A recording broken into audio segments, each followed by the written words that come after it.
दोस्तों, यमन के भीषण हमले और आयरन डोम फेल होने के बाद यहूदी देश बौखला गए हैं। 20 से ज़्यादा फाइटर जेट से यमन पर इज़राइल का सबसे भीषण हमला। लेकिन सैन्य एक्सपर्ट बोले हौथियों को रोकना नामुमकिन। आखिर क्यों, सब कुछ आपको इस वीडियो में बताएंगे।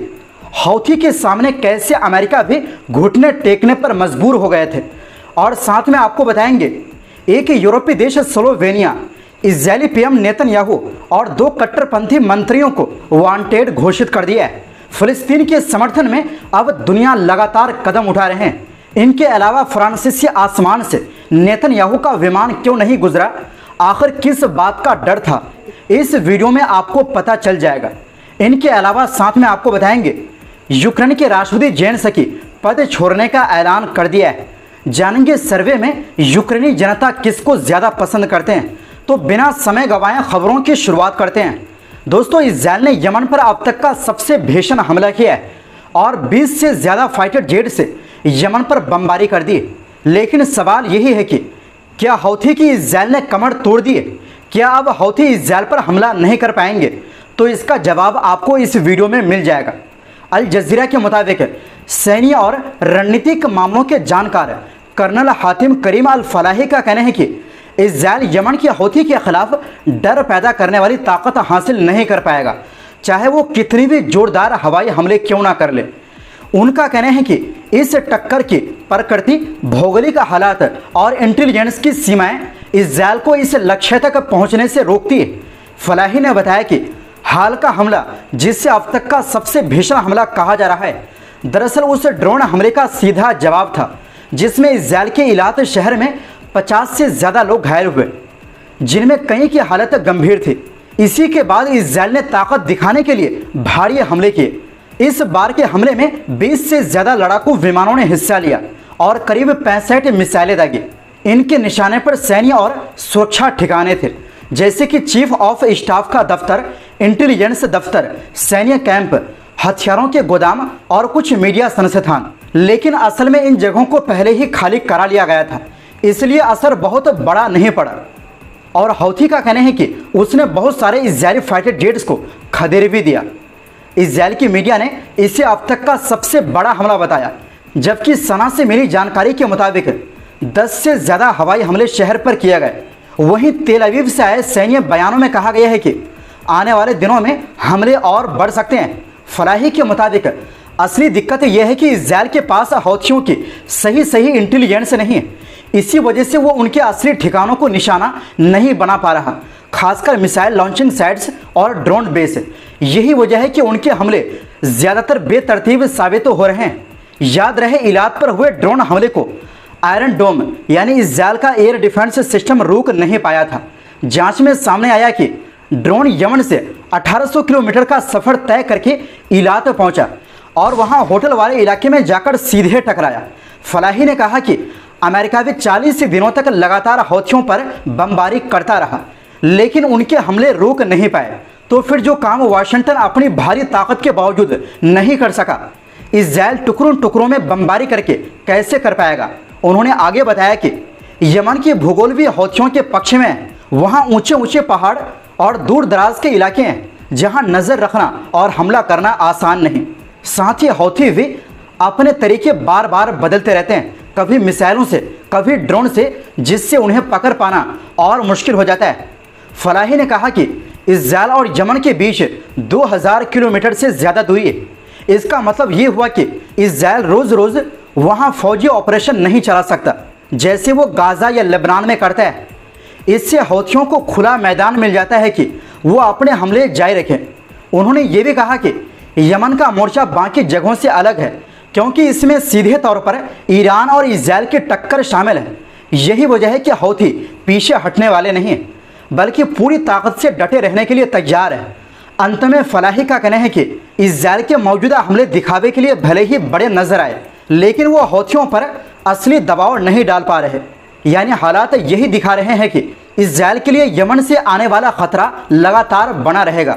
वहीं दूसरी ओर दोस्तों, यूरोप के देश स्लोवेनिया इजरायल के खिलाफ एक ऐतिहासिक कदम उठाया है, जिससे पूरी दुनिया के फिलिस्तीनी समर्थक बेहद खुश है।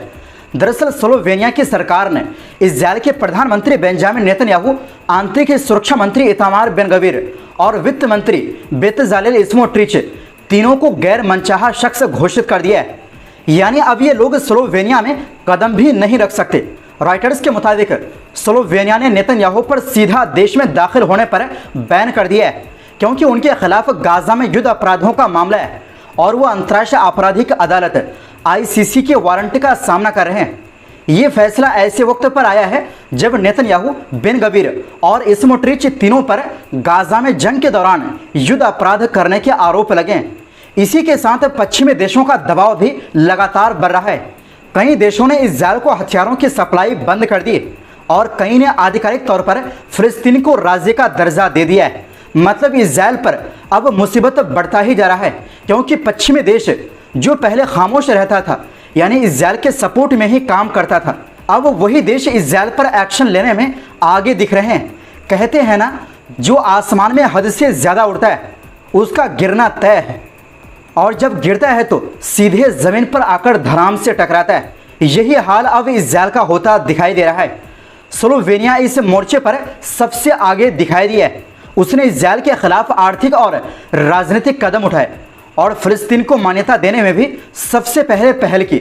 इस बीच एक और दिलचस्प खबर सामने आई। इजरायली प्रधानमंत्री नेतन्याहू का हवाई जहाज अमेरिका जाते समय फ्रांस के हवाई क्षेत्र से बचते हुए एक अलग रास्ते से उड़ान भरा।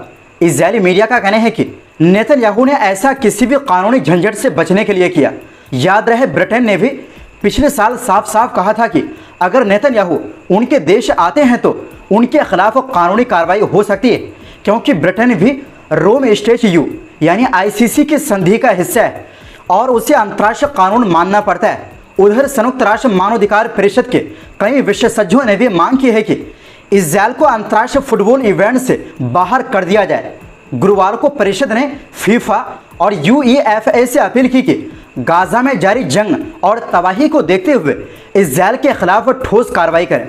वहीं दूसरी ओर दोस्तों, यूक्रेन के राष्ट्रपति वोलोदिमीर ज़ेलेंस्की ने कहा है कि रूस के साथ युद्ध खत्म होने के बाद वो राष्ट्रपति पद छोड़ देंगे और अगले राष्ट्रपति चुनाव में हिस्सा नहीं लेंगे। उन्होंने एक इंटरव्यू में बताया कि उनका टारगेट युद्ध खत्म करना है, ऐसा होते ही वो पद से हटना चाहते हैं। ज़ेलेंस्की ने कहा कि उन्होंने देश की सेवा करने के लिए राष्ट्रपति पद संभाला था और अब ये समय है कि वो पीछे हट जाएं। ज़ेलेंस्की ने कहा, मैंने इतिहास के सबसे कठिन समय में अपने देश की सेवा की और अब मैं पद छोड़ रहा हूँ। हाल ही में हुए एक सर्वे के मुताबिक यूक्रेनी सेना के पूर्व कमांडर इन चीफ वालेरी जालुजनी को ज़ेलेंस्की से ज़्यादा समर्थन मिला है। हालांकि चुनाव में ज़ेलेंस्की को ज़्यादा वोट मिलने की संभावना बनी हुई। सर्वे में शामिल 35% लोगों ने जालुजनी और 25% लोगों ने ज़ेलेंस्की का समर्थन किया है। दोस्तों, यूक्रेन में जो है राष्ट्रपति चुनाव 2019 में हुए थे। ज़ेलेंस्की का कार्यकाल 20 मई 2024 को खत्म हो गया। हालांकि युद्ध के कारण चुनाव नहीं हो सके। मार्शल लॉ लागू होने के कारण राष्ट्रपति पद का कार्यकाल बढ़ा दिया गया। यूक्रेनी संविधान के आर्टिकल 108 के अनुसार राष्ट्रपति तब तक पद पर रहते हैं जब तक नया राष्ट्रपति पद ग्रहण नहीं कर लेता।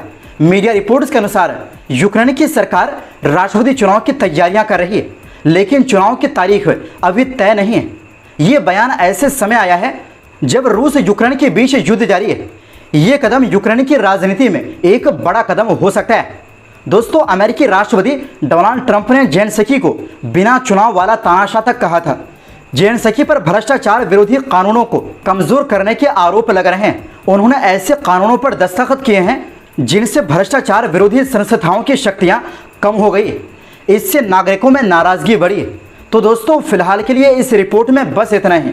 आपसे गुजारिश है, हमारी सपोर्ट के लिए चैनल को सब्सक्राइब ज़रूर करें, क्योंकि आपकी सपोर्ट ही हमारी ताकत है। बहुत बहुत शुक्रिया। अल्लाह हाफिज़।